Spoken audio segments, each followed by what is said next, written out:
and the throw went to the wrong end. The bat was dropped in the middle of the pitch, and I was on at the time. And I came away thinking, I don't know that I conveyed that too well, because it was faster than a 100-metre sprint. Just in a 6-hour day of cricket, all of a sudden there's 8 seconds, which is mayhem. So I love the different pace of the game, and I just love cricket. I've been coming here since I was a kid. I just love it. Well, let's hope you can keep loving it in one form or another, Drew. This has been very nostalgic, quite moving, actually. Well, thank you to whoever put it together. Yeah. I loved it. Thank you. Well, Karen Ty is Did you, Kaz? Is the well one. Done. Yeah, she's the one to thank. Yeah, she's a beauty. And we're all thanking you for what you've done. Thanks, Jimmy. Thank you, mate. Thank you very much, mate. Good on you. And as they say in the classics, the show goes on. Drew will be on shortly to tell you about this test match, which seems to be on the fizz at the moment, Drew. Yeah, a bit disappointing. I mean, the last day in Melbourne promised everything and delivered nothing, and this is nearly going the same way, and I'm really sad to hear it, or to say it. Well, by the time you come on, someone may have taken a hat-trick or hit 3 sixes.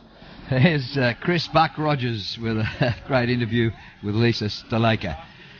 Didn't quite get the game win, but certainly the series win. The series 2-0. Man of the match, Steve Smith. Man of the series, Steve Smith. He has been absolutely phenomenal, the young Australian skipper. And what a time to come in and do that because of Michael Clark's injury, and to step into those shoes and fill that void, as it were. He's done it pretty well, Steve Smith. And yeah, there'll be those, tweaking, and a couple of old ex-captains might say he should have done this or maybe could have done that better. But I think a great opportunity taken by Steve Smith, and clearly relishes the opportunity. Hasn't affected his form with bat in hand, and it bodes well for moving forward, Drew. Yep, even when the situation demands that you just occupy and you make runs, he made some big runs in the series. And yesterday, when the situation demanded that you make quick runs so you can set up a declaration target, for him to make 70 at better than a run a ball and play some unorthodox strokes, cover drives for 6, and incredible player, really. When the game demands it, he can deliver it. Well, it wasn't that long ago, and Aussie fans will appreciate this, he was more seen as a bowler that could bat a bit and was quite a useful talent. And they could see him, start at number 6 and we could groom him there and get into his leg spin because he's working with the great Shane Warne, and to develop that side of his game. Well, it's been turned on its head. And now, batting where he has to, that responsibility, batting further up the order, and also taking on the captaincy, well, fair play to him. Yeah.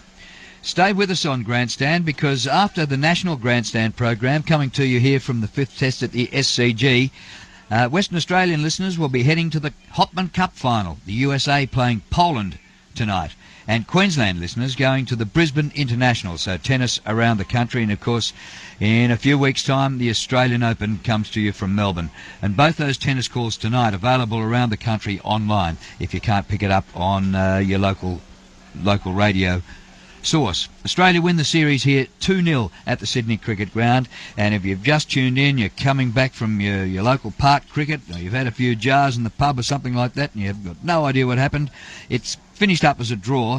India was set 349 to win. They finished 7 for 252. Australia couldn't quite claim the 10 wickets required to win the game. They took only 1 wicket before lunch, 1 wicket between lunch and tea. They took 5 in a reasonable hurry after tea to give themselves hope that they might take 8 after tea, but they couldn't take any more. Kumar remained not out 20. Rahane not out 38. 7 for 352. The wicket takers for Australia: Stark 2 for 36. Lyon 2 for 110.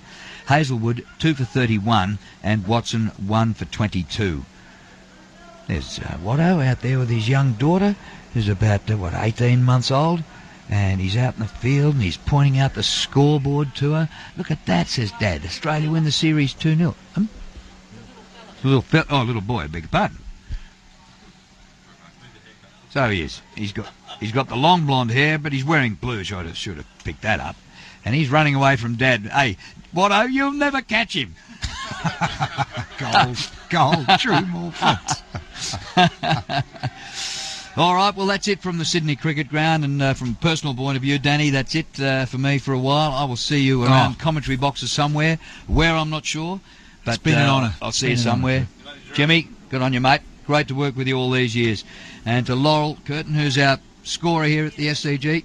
Laurel, beautiful person, and you've looked after us for many, many years, and for generations before I actually got here, Laurel. I was doing TV cricket and you were the radio cricket for about a decade before I got here. Ned Hall for producing us, beautiful. Paul, who's been our DJ, and he's been ripping in the diamonds at every available break. Good on you. And for listeners around the country, if you're still with us, thanks very much for your support. I've got lots of texts today and lots of tweets and all that sort of stuff. I really appreciate it. I had a ball working here at the ABC, and you just never know what might happen in the future. Let's go back to where we're going. Back to the studio, and Karen, and thank you to you, Karen, who put together that lunchtime little tribute. It was a beauty, much appreciated. Brought a few tears here to the box at the SCG. And you know what? I know you know all about SoundCloud, Drew, so it's up there in the ether on SoundCloud right now, and online, the more traditional way, on the homepage of our website down. Just look for the latest audio. And just on behalf of all of us back in all the host studios from around the country, you are Mr. Top of the Pops, Drew, when it comes to energy, warmth, the gift of storytelling, whichever sport you're calling, and most importantly for radio, painting the picture from so many venues and across so many sports. It's what defines you in whatever you've done with us on Grandstand, the true all-rounder, Mr. Versatility. And in particular, when it comes to the spring racing, your interviews and the banter with David Morrow, that will be so missed and has been such a feature of I don't know how many years on our program. But just a few things I've learnt over this final test at the SCG. The diamonds, I never knew about the diamonds, so I know a lot about them now.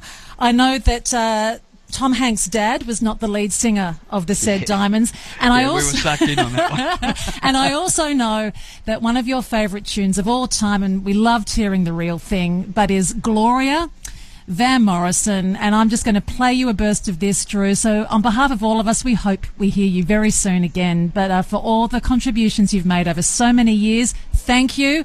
And enjoy a few cold ones or a glass of bubbly when we go off air in a few minutes' time. Thanks again, Drew. Here's Gloria. Thanks, Gaz. My childhood relived.